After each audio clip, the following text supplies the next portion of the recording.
ಶಿಗ್ಗಾವಿಯಲ್ಲಿ the devil ಚಿತ್ರದ ಸಂಭ್ರಮ. Rajashree ಟಾಕೀಸ್ನಲ್ಲಿ devil cinema ಬಿಡುಗಡೆ ಆಗ್ತಿದ್ದಂತೆ ಅಭಿಮಾನಿಗಳಲ್ಲಿ ಹಬ್ಬದ ವಾತಾವರಣ ಕಂಡುಬಂದಿದೆ. ಬೆಳಗಿನ ಜಾವದಿಂದಲೇ ಟಾಕೀಸ್ ಮುಂದೆ ಅಭಿಮಾನಿಗಳು ಜಾಥಾ, ಕೂಗು, ಘೋಷಣೆಗಳು, ಕಟೌಟ್ಗಳಿಗೆ ಹೂವಿನ ಮಳೆ, ಕರ್ಪೂರ ಹಚ್ಚುವ ಸಂಪ್ರದಾಯ ಎಲ್ಲ ಸೇರಿ ಮೊದಲನೇ ದಿನದ ಮೊದಲ ಶೋಗೆ ಭಾರೀ ಕ್ರೇಜನ್ನು ತಂದುಕೊಟ್ಟಿತ್ತು.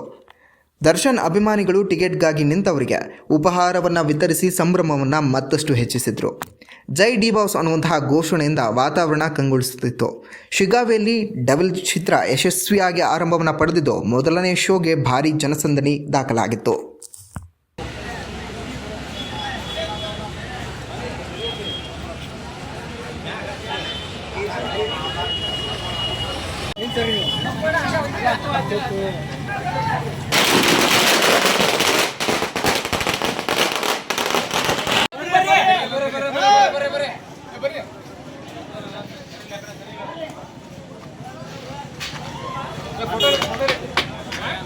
ಅಲ್ಲ